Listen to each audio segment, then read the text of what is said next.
avec les photographies kirliennes, je retrouve certains phénomènes de bioélectrique. On peut trouver bien des choses avec l'appareil kirlien, mais je ne peux prétendre en aucun temps que c'est la véritable photographie de l'aura. À défaut de montrer l'aura, quand même, ces photographies peuvent nous donner certaines informations de façon plus générale. La photographie kirlienne, souvent, on fait la photo de les extrémités, soit le bout des doigts ou encore le bout des pieds, les orteils. Et on peut en faire une certaine lecture.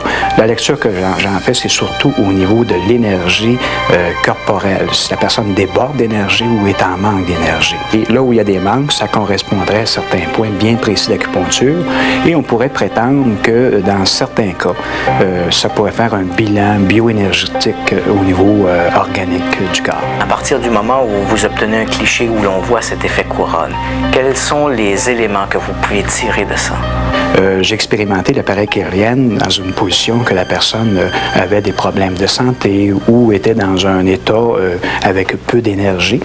Et suite à des applications soit d'appareils, soit à champ magnétique ou encore de traitements, on peut appeler ça comme on veut, le Reiki ou des passes magnétiques, un transfert d'énergie, on pouvait s'apercevoir qu'au bout de quelques minutes, après un traitement semblable, que la personne savait recharger énergétiquement, c'est-à-dire que ça paraissait sur les photographies kirliennes.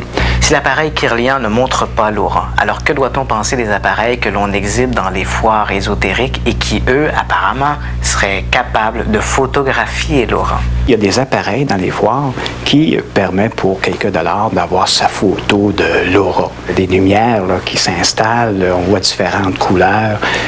Eux prétendent aussi qu'effectivement, que c'est vraiment la vraie photographie de l'aura, mais je ne crois pas que c'est l'aura parce qu'il existe plusieurs trucages aussi au niveau de la photographie qu'on peut très bien faire en tant que photographe ou d'avoir des appareils faits spécialement pour simuler ce genre de phénomène. Quels sont les autres appareils du même genre? Je me suis procuré des lunettes aux États-Unis qui ont comme des filtres ultraviolets. Évidemment, la prétention de ces lunettes-là, c'est de faire l'exercice de visualiser l'aura chez un individu. Je l'ai expérimenté avec des gens qui ont bien voulu porter ce genre de lunettes-là, soit en fixant un sujet qui était assis sur une chaise et que le sujet se sauvait en toute vitesse. Et certains ont pu voir comme une espèce de halo lumineux s'effondre aussitôt que la personne quittait. Est-ce que ça pourrait filtrer certains rayons lumineux, justement, soit au niveau des ultraviolets, qui correspondraient à l'aura exactement? Je ne pourrais pas vous dire. Qu'est-ce qui vous a amené à vous intéresser à l'aura? Je pratiquais l'hypnose et on sait qu'au niveau de l'hypnose, ça l'amène à beaucoup de recherches autres.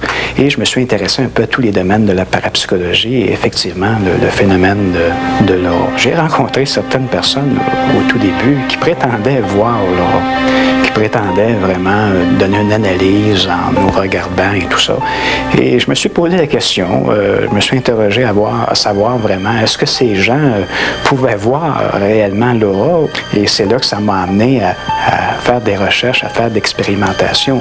Et même à travers quelques années, je ne pourrais pas vous prétendre que j'ai rencontré des gens qui voient vraiment l'aura. Donc, à l'issue de toutes ces expériences, vous ne pouvez pas encore prétendre que l'aura existe réellement? Il y a sûrement quelque chose qui existe, mais qui n'est pas encore vraiment palpable au niveau scientifique.